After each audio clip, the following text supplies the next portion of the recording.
Richard Dabate was found guilty of murdering his wife back in 2015. He's expected in court for sentencing this morning.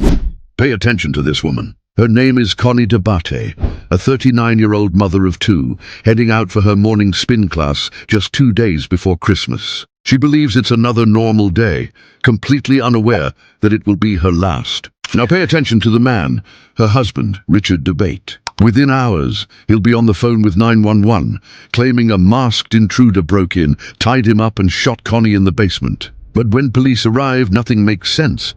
No forced entry, no stolen items, and a story that keeps changing. Then detectives check Connie's Fitbit, and everything unravels. When detectives pulled her Fitbit data, the timeline destroyed Richard's story. Connie was still walking, still breathing, long after he said she was gone. Every step she took was quietly recording her final moments, and every step was leading straight to her killer, her husband. Here's how the murder of Connie Dabate shocked an entire town, and how her Fitbit told the truth he tried to bury. Let's get into it. Dabate claims that an intruder kills his wife, but again, the prosecution says he is straight up lying. Connie was born on July 31st, 1976, in Rockville, Connecticut, the youngest child of Kenneth and Cindy Margotta. Her brother, Keith, would later recall the moment he first saw her through the hospital window, a tiny bundle of light who instantly became the heart of their family. Growing up in Vernon and Ellington, she was the kind of person who excelled at everything she touched,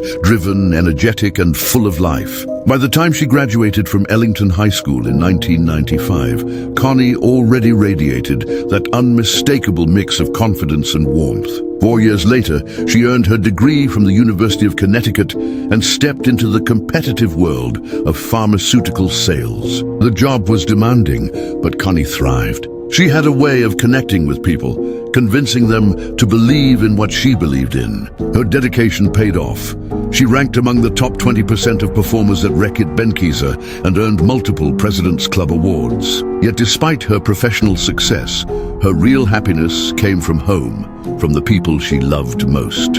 On July 4th, 2003, she married Richard Dabate, a computer network administrator 2 years younger than her. To their friends, they seemed to balance each other perfectly. Connie was lively, social, and full of energy. Richard was quiet, methodical, and tech-savvy. They built a beautiful life together, a spacious home on Birchview Drive in Ellington, and before long, 2 sons, RJ and Connor.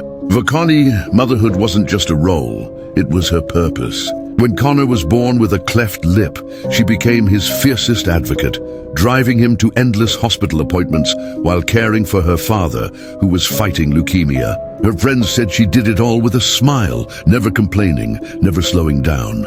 Around Ellington, everyone knew Connie. She volunteered with the Ellington Volunteer Ambulance Corps, served as its vice president, and organized fundraisers for local causes. She was the kind of neighbor who'd drop off homemade soup if you were sick, the woman who made a town feel like a family. But by 2015, the perfect image of her marriage began to crack. Friends noticed something was off. Connie's smile had dimmed, and money problems had started to surface. Richard's behavior had become secretive. He was withdrawing cash without explanation and spending at strange places, including a strip club. Connie didn't know it yet, but her husband was hiding something far more dangerous than debt. Richard was living a double life. It began years earlier with a woman named Sarah Ganza, someone he'd known since junior high. They'd reconnected after Sarah's divorce in 2014. And by May 2015, their friendship had turned into an affair. A month later, Sarah discovered she was pregnant with Richard's child. She later said she never demanded he leave his wife. She was ready to raise the baby alone, but Richard kept promising her that a divorce was coming, that he'd sell the house, and that they'd start fresh. He told her everything she wanted to hear, but it was all lies. By late 2015, Sarah was 7 months pregnant, tired and confused. Meanwhile, Connie had no idea. She thought her marriage was just going through a rough patch. In November, she texted Richard romantic messages, even jokingly calling him Big Boy. That same week, he was messaging Sarah about divorce plans. Two lives, and they were about to collide. By December, Connie was emotionally drained. On the morning of December 23rd, 2015, 2 days before Christmas, she sent a message to a hypnotherapist. "There's a lot going on right now." It was the last message she ever sent. For Richard, that day was his breaking point. His mistress was 7 months pregnant, his finances were collapsing, and the world he'd built on lies was about to implode. In his mind, there was only one way out. That cold Connecticut morning began like any other. The kids were getting ready for school, and Connie was preparing for her 9 a.m. spinning class at the YMCA, something she rarely missed. According to Richard, he left for work at 8:30 a.m., but turned back home after realizing he'd forgotten his laptop. A simple story, but digital evidence would later reveal something else. At 8:26 a.m., someone used the family computer to log into Facebook. At 8:37, it was used again to search long-lasting tattoo ideas. That was nearly 10 minutes after Richard claimed he'd already left for work. At 8:46, Connie's Fitbit recorded her leaving for the gym. 1 minute later, the house alarm was armed using Richard's key fob, something that only worked within 500 feet of the house. Seconds later, someone tried to disarm it remotely with his phone. The first attempt failed. The second succeeded, meaning he was still there. At 8:53, YMCA cameras showed Connie arriving for her class, cheerful and relaxed. The class had been cancelled, so she left after 15 minutes. At 9:18, someone checked the YMCA website from the Dabate home computer, as if verifying her class had ended. At 9:23, the garage door opened. Connie was home. Her Fitbit showed normal movement, steady and calm. At 9:40, she posted 2 short Facebook videos. Then at 10:05 a.m., her Fitbit suddenly stopped recording. 7 minutes later, at 10:12, the house alarm went off. When police arrived, they found Richard on the kitchen floor, partially tied to a chair with zip ties, bleeding from minor cuts. He claimed he'd interrupted a masked intruder who shot Connie before fleeing. But nothing in that house supported his story. No forced entry, no valuables missing. Even cash sat untouched. When K9 units searched for the intruder's scent, they found none, except one dog that followed a trail right back to Richard.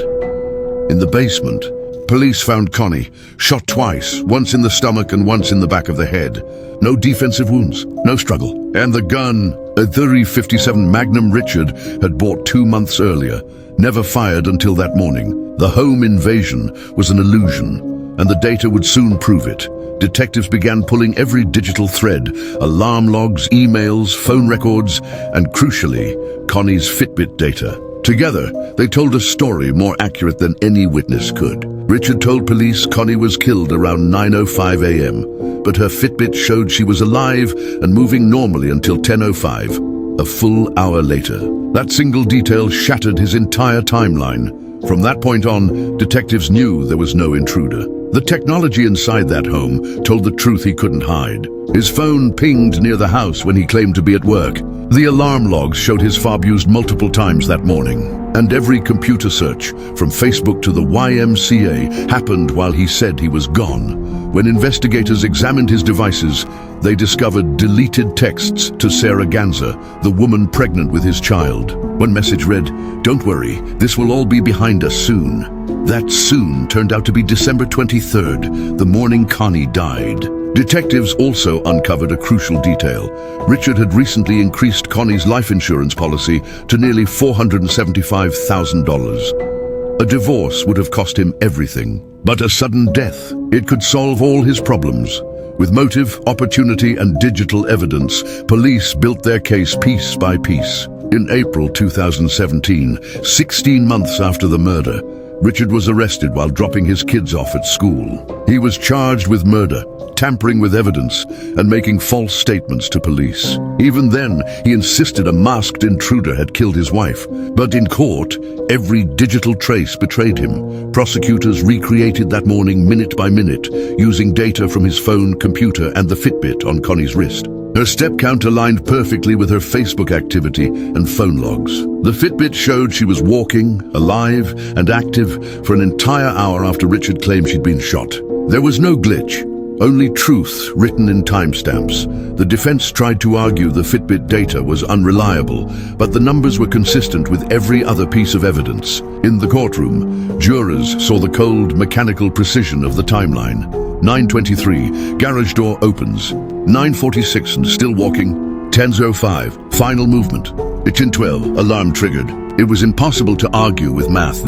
After a 4-week trial, packed with emotional testimony and digital forensics, the jury delivered its verdict. On May 10, 2022, Richard Dabate was found guilty on all counts. He was sentenced to 65 years in prison, a lifetime behind bars. It became one of the first cases in the world where a Fitbit helped solve a murder. For investigators, it was a technological landmark. For Connie's family, bittersweet justice. That small device she wore to stay fit had become her voice, her silent witness. It recorded her final steps, her final heartbeat, and the moment truth overtook deception. The house on Birchview Drive has long been sold. The Christmas lights that once glowed in its windows are gone. But the detectives who worked the case still remember the faint smell of gunpowder, the untouched cash on the counter, and the digital trail that told the story better than any confession ever could. Richard thought he could outsmart technology, fake a struggle, stage a robbery, lie his way out. But technology had been watching. Every step, every search, every heartbeat. Connie's Fitbit didn't just count her steps. It exposed a killer.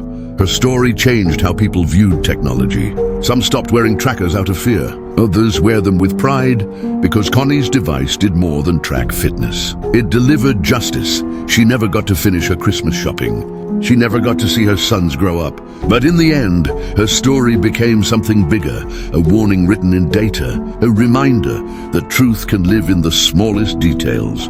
Because in a world where every step leaves a trace, even the perfect crime has nowhere to hide. If you want more real-life mysteries that make you question everything you thought you knew, hit subscribe because the next case might